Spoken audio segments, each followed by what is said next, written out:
ବନ୍ଧୁଗଣ ନମସ୍କାର। ଆଜି ଆମେ ବୁଲି ଦେଖିବା ଗୋଟିଏ ସମନ୍ୱିତ ଚାଷର ଉଦାହରଣ ବା ଇଣ୍ଟିଗ୍ରେଟିଂ ଫାର୍ମ ସିଷ୍ଟମର କୃଷି ଫାର୍ମଟିଏ, ଯେଉଁଠାରେ ଗୋଟିଏ ଚାଷୀ ଭାଇ ବର୍ଷ ତମାମ ଟଙ୍କା ରୋଜଗାର କରିପାରୁଛନ୍ତି। ତାଙ୍କେ କେଉଁ ପଦ୍ଧତିରେ ଏବଂ କ'ଣ କରୁଛନ୍ତି ତାହା ଏଠି ଆମେ ଦେଖିବା ଏବଂ ସମ୍ପୂର୍ଣ୍ଣ ରୂପେ ଫାର୍ମ ବିଷୟରେ ଟିକେ ବୁଝିବା ଏବଂ ସେଠାରୁ କିଛି ଆମେ ପ୍ରେରଣା ପାଇବା। ଦେଖନ୍ତୁ କେତେ ସୁନ୍ଦର ବଉଳ ଆସିଛି, ଛୋଟ ଛୋଟ ଆମ୍ବ ଗଛ ଗୁଡ଼ିକ ହେଇଛି, ଯାହାକି ତା ସହିତ ଅନ୍ୟାନ୍ୟ ପନିପରିବା ମଧ୍ୟ ଲାଗିଛି। ଫଳ ଚାଷ ହେଇପାରୁଛି ଏବଂ ପନିପରିବା ଚାଷ ହେଇପାରୁଛି। ସୁନ୍ଦର ଗୋଟିଏ ଉଦାହରଣ ସେ ସୃଷ୍ଟି କରିଛନ୍ତି।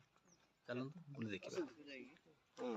ବିନ୍ସ ଲାଗିଛି, ଏଠି ଭେଣ୍ଡି ଲାଗିଛି, ତା ସହିତ ଏଠି ଆଳୁ ଲାଗିଛି ଏବଂ ଏଠି ମଧ୍ୟ ଆହୁରି କ'ଣ ଲାଗିବ ଚାଷ କରି ସେ ରେଡ଼ି କରି ରଖିଛନ୍ତି। ଏପଟେ ଦେଖନ୍ତୁ ବାଇଗଣ ଲାଗିଛି।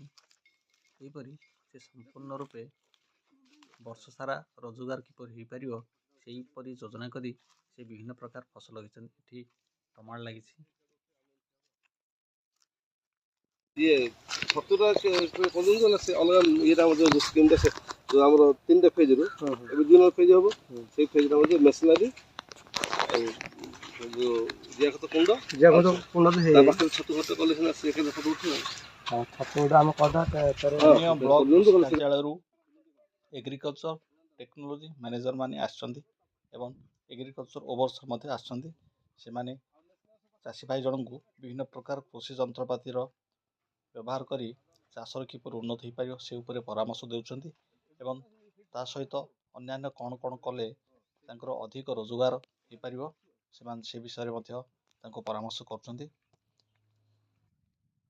ପାର୍ଶ୍ୱରେ ଦେଖନ୍ତୁ ଏଠାରେ ଭଣ୍ଡା ଲାଗିଛି, ତା ସହିତ ପାଖରେ ବୋଇତାଳୁ, କଖାରୁ ଇତ୍ୟାଦି ଲାଗିଛି, ନଡ଼ିଆ ଗଛ ଲାଗିଛି, କଦଳୀ ଗଛ ଲାଗିଛି।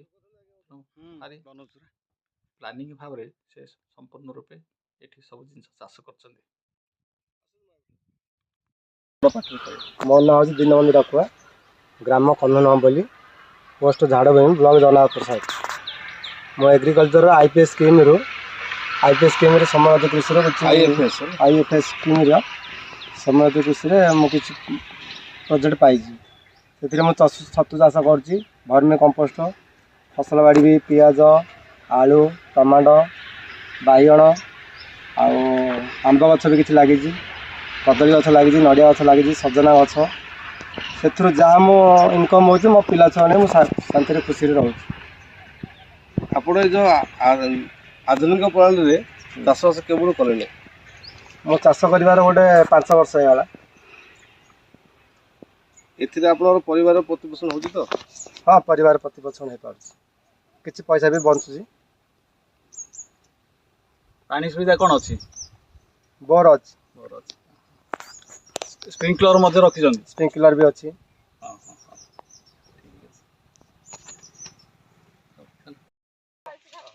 ସେପଟେ ସ୍ପ୍ରିଙ୍କଲର ଫିଟିଂ କଲେ ସ୍ପ୍ରେ କରିବ, କାଲି କାକୁଡ଼ି 2 ଭଲ ଲାଗିଯାଇଥିବ। ଆଉ ପାଣି ବୁଡ଼ି ଦେଲେ ଗଛ ଆଗରେ ଉଠୁନି, ସ୍ପ୍ରେ କରିଦେଲେ ସେ ଗଛ ହାଲକାରେ ପାଣି ପଡ଼ିଲେ ଗଛ ଭଲ।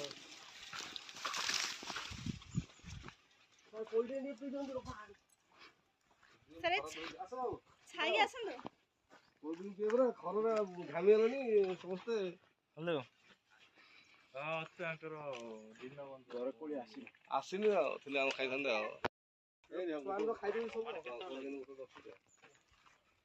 ଆଚ୍ଛା, ହଁ ଚଳେ। ଆଉ ମୁଗ ବି ତ ରାଷ୍ଟ୍ରୀୟ ଉଦ୍ୟାନ ମିଶନ ତରଫରୁ ବା ହର୍ଟିକଲଚର ତରଫରୁ ଗୋଟିଏ ପେକ୍ ହାଉସ୍ ମିଳିଛି, ଯାହା ପନିପରିବା ବା ଫଳ ଏଠୁ ସେ ଉତ୍ପାଦନ କରୁଛନ୍ତି। ଏହି ପେକ୍ ହାଉସ୍ରେ ସେ ସଂରକ୍ଷଣ କରି ରଖୁଛନ୍ତି ଏବଂ ଆବଶ୍ୟକ ସମୟରେ ଠିକ୍ ମୂଲ୍ୟରେ ସେ ବଜାରରେ ବିକ୍ରୟ କରୁଛନ୍ତି ଏବଂ ଭଲ 2 ପଇସା ପାଉଛନ୍ତି। ତା ସହିତ ଏଠି ଦେଖନ୍ତୁ ଆଖୁ ମଧ୍ୟ ଲାଗିଛି।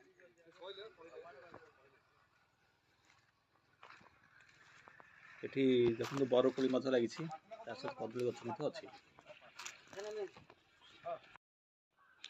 ଏ ଆମ୍ବ ଗଛ କେବେଠୁ ଲାଗିଛି? ଆମ୍ବ ଗଛ ଲଗାଇବାର 6 ବର୍ଷ ହେଇଗଲା।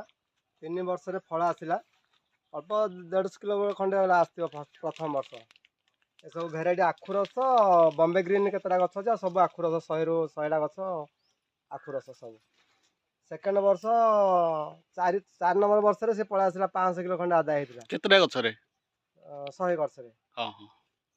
ଆଉ ଏବେ ବର୍ତ୍ତମାନ ଏ ବର୍ଷ ତ ବିଶେଷ ବଉଳ ଆସିଛି, ଏ ବର୍ଷ ଭଲ ଫଳ ରହିବ। ଆଉ ଭଲ ଇନକମ୍ ବି ହେଉଛି ମାର୍କେଟରେ ଆର ରେଟ୍ 50-60 ରୁ କମ୍ ନାହିଁ। ହଉ ଭଲ ଅଛି ତାହେଲେ ଠିକ୍ ଅଛି। କ'ଣ ଔଷଧ ସ୍ପ୍ରେ କରୁଛନ୍ତି ଏବେ? ମେଡିସିନ କୁହୁଡ଼ା ପାଇଁ ସ୍ପ୍ରେ କରାଯାଇଥିଲା, ପ୍ରଥମେ ବଉଳ ଆସିବା ପାଇଁ ମେଡିସିନ ସ୍ପ୍ରେ କରାଯାଇଥିଲା। ଓହୋ। ଏବେ କୁହୁଡ଼ାଟା ହେଉଛି ବଉଳ ପାଇଁ ଟିକେ ସ୍ପ୍ରେ କରିବାକୁ ପଡ଼ିବ ମେଡିସିନ। ହଉ ହଉ ଠିକ୍ ଅଛି, ଧନ୍ୟବାଦ।